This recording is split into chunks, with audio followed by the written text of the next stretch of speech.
Eu sou Catumirim, eu sou indígena do povo Boibororo, indígena que nasceu na perifa, indígena da favela, rapper, mãe, sapatão, libriana, macumbeira, afrontosa, indígena futurista.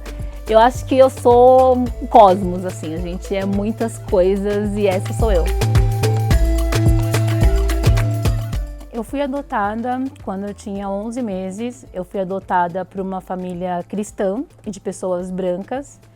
E aí a minha mãe não podia ter filhos e é por isso que ela acabou me adotando. Só que quando eu tinha 3 anos, ela engravidou.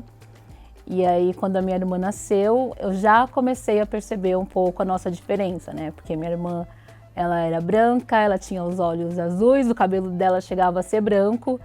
E aí, quando a gente começou a crescer juntas ali, as pessoas sempre falavam, nossa, por que elas eram tão diferentes? Até então, os meus pais não queriam falar pra mim que eu era adotada, mas não tinha como, né? 2 pessoas brancas com uma irmã branca.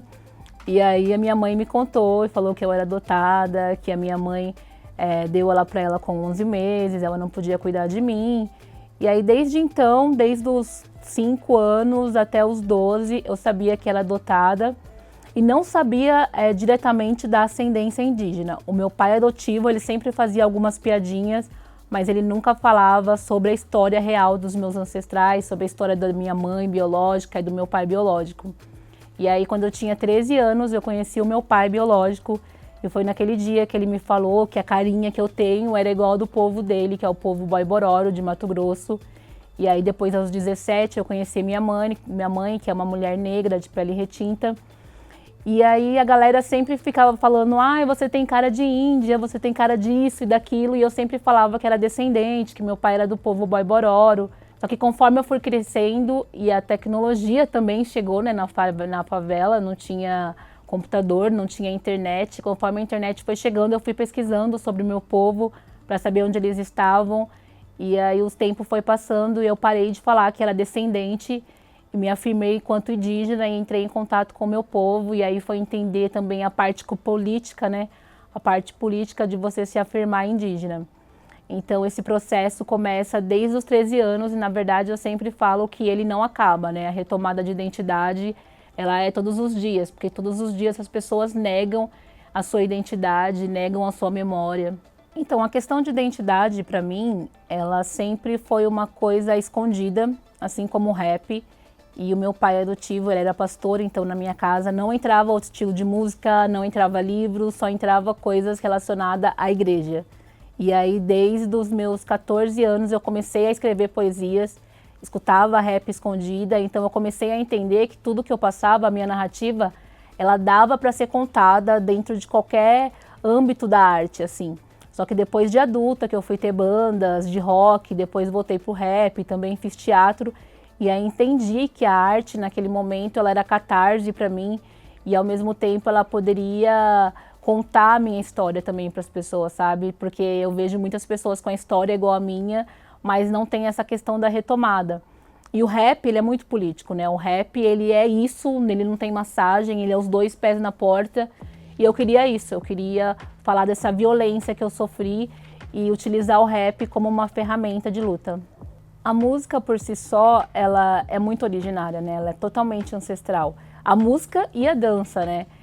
Toda vez que a gente vai pesquisar sobre o início do jazz, o início do rock, do hip hop, sempre vai ter essa parte indígena, essa parte negra.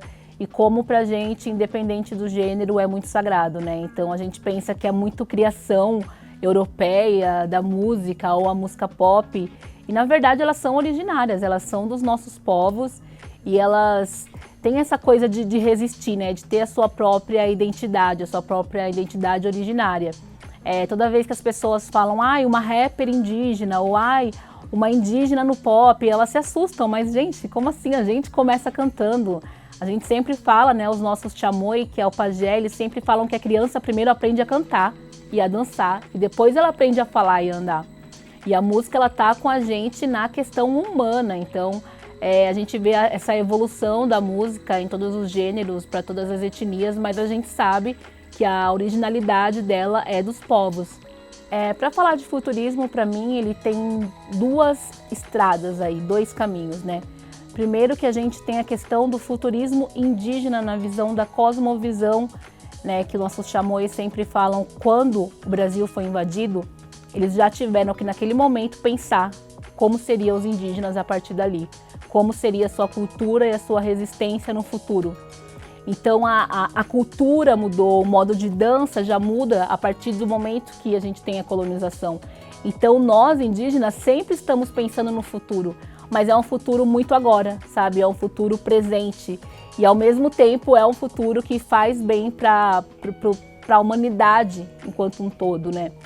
E aí a minha retomada de identidade também tem a ver com futurismo, porque eu não queria que acontecesse com a minha filha ou com os meus netos o que aconteceu comigo, que é ter a identidade roubada, que é ter a memória roubada. E aí a gente começa a dialogar e a entender o que é esse futuro. E aí eu sempre fui uma pessoa que gostava muito de ficção científica, mas nunca via indígena em nenhum filme de ficção.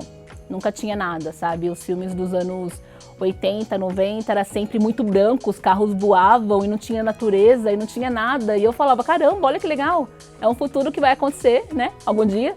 Mas o meu povo não tá lá, de novo a gente tá no passado. E como que eu poderia levar isso para minha música e de uma maneira de cosmovisão e colocar isso na minha arte, no videoclipe, no modo como eu me visto e começar a dialogar com as pessoas sobre esse futuro. Porque na verdade esse futuro é nada mais e nada menos do que retomar ao passado, né? Quando a gente fala de futuro, por exemplo, falar de futuro hoje em dia, de sobrevivência é o quê? É falar como as nossas bisas viviam, cara. Como que a gente faz para produzir menos lixo, como que a gente faz para ser umas pessoas menos conectadas com a parte digital, né?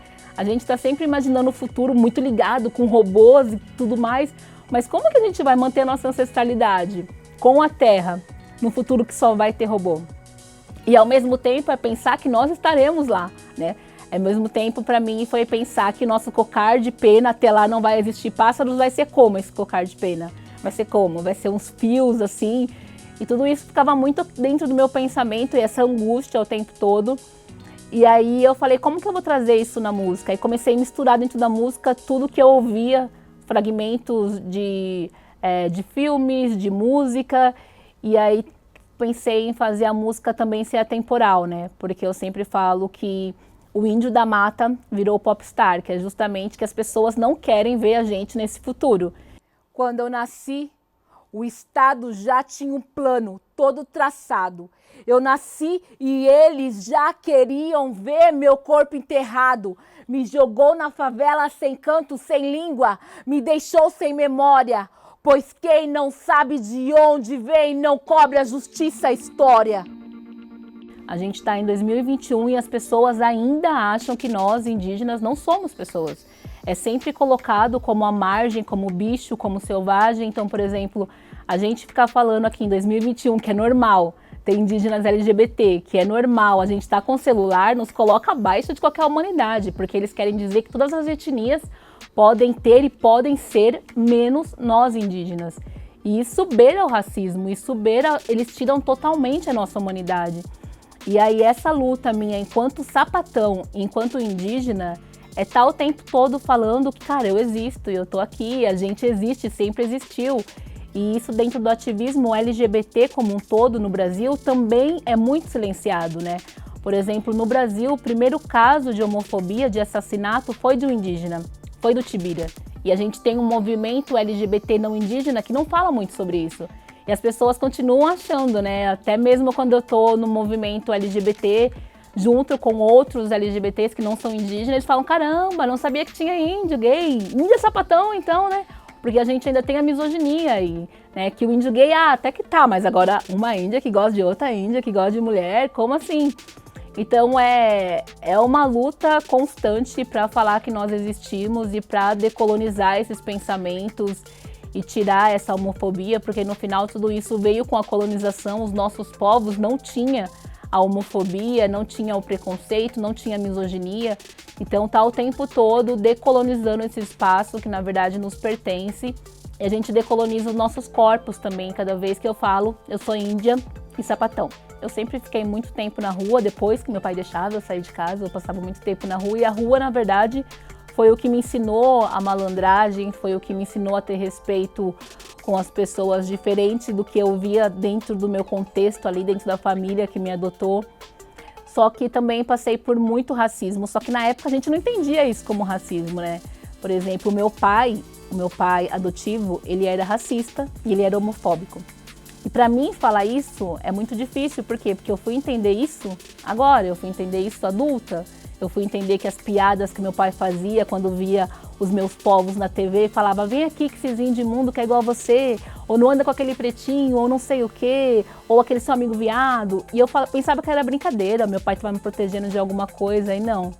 É pensar que, caramba, o cara que me adotou, ele era racista, ele era homofóbico e ele me adotou, né? É uma história, assim, bem complicada, mas não é diferente da história de muitos jovens da perifa que teve seus amigos ali com mortes violentas, igual eu tive, que tá o tempo todo muito ligado ao tráfico, às drogas, à falta de pertencimento, à escola que a gente pulava o muro o tempo todo.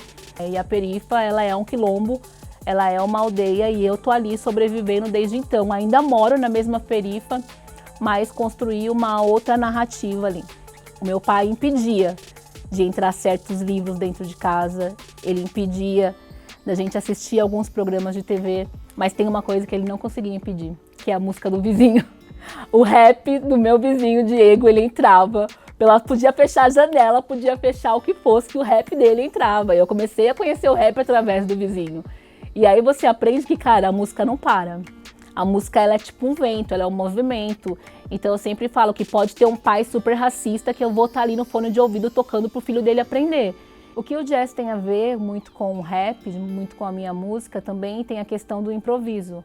A questão de você estar ali no palco e sentir, né? A gente vê como que é uma questão totalmente política e essa interseccionalidade aí do jazz e do hip hop, eles têm a mesma base, a mesma raiz. É a questão de estar ali no palco e de você falar o que está acontecendo no dia, de você sentir muitos instrumentos. Eu lembro de um show que eu fiz também, que foi o último show no IB Festival. Foi meu primeiro show com a banda, na verdade. A gente tirou um pouco o beat e os caras ficaram o tempo todo ali na guitarra e no baixo. E aquilo se tornou uma coisa dançante ao mesmo tempo, só que totalmente política, totalmente de protesto. E eu acho que é nessa maneira que o jazz ali ele vai de encontro com o rap, vai de encontro ali com a dança e com o todo que acontece ali no palco. Quando a gente fala de racismo no Brasil, ele está sempre muito ligado com a pessoa preta, a pessoa negra ainda, né? Toda vez que a gente vê um debate antirracista ou uma pessoa branca falando eu sou antirracista, minha empresa é antirracista, ela sempre lembra da pessoa negra e sempre exclui os indígenas dessa, né? Porque ainda não consideram indígena como uma etnia, né? Ainda não considera a gente como umas pessoas. E aí, observando esse decorrer desses últimos anos aí, entre 99 e depois até o momento atual, eu percebo que o movimento negro, ele está cada vez maior, ele está cada vez com jovens tendo orgulho de quem são, das suas raízes, e o tempo todo no combate contra o racismo. Só que ao mesmo tempo a gente tem que tomar um pouco de cuidado para não silenciar, né, a luta dos povos indígenas e aí criar uma ponte entre essas duas lutas, entre esses dois povos, né? Quando a gente fala de racismo no Brasil, é importante lembrar que primeiro tinha os povos indígenas. E aí quando chegaram os nossos irmãos que foram trazidos aqui, foram sequestrados, nós estávamos aqui. Nós ajudamos também esses povos e nossos grupos foram escravizados. É importante lembrar que indígenas foram escravizados, que São Paulo tem muito sangue indígena, que o Teatro Municipal ali tem muita mão indígena que construiu ali. É uma ponte que precisa cada vez mais de fortalecimento, mas o que a gente tem em comum realmente é a resistência. É a resistência de estar aqui em retomada da nossa identidade, é a resistência de não pegar esse local que as pessoas nos colocam, né? Então eu percebo, por exemplo, o movimento negro falando o tempo todo, né? Que antigamente, eu lembro que na escola a professora falava que os negros eram escravos. E aí você aprendeu que eles não eram escravos, eles foram escravizados. Então eu percebo como o movimento indígena e o movimento negro eles estão fazendo essa aliança cada vez mais para ter que retomar, né, esse território e ao mesmo tempo lembrar aí a sociedade, a cara gente branca, que o racismo também, ele tem a ver com o indígena, ele tem a ver com o asiático no Brasil, né? Então a luta antirracista, ela tem que ser olhada com mais delicadeza pelas pessoas brancas. Para mim a música também é uma reza. Não é porque é um rap que ela deixa de ser sagrado ou que ela deixa de ser atemporal ou uma reza. Eu sempre falo que eu faço muita música também para as pessoas escutarem, mas eu tenho uma música, por exemplo, que se chama Força, que eu escrevi um dia depois de tentar cometer suicídio. Eu escrevi ela para mim mesma.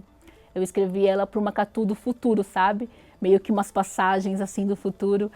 E aí, sempre quando eu tô mal, eu escuto essa música que é eu falando comigo mesmo. Então, cara, a música tem esse poder de mandar uma mensagem para você mesmo, de mandar uma mensagem, um diz aí, como a galera fala, de mandar uma mensagem pro sistema, pro Bolsonaro. Então, a gente não tem como parar a música e a música é o que tá aí formando o nosso ativismo.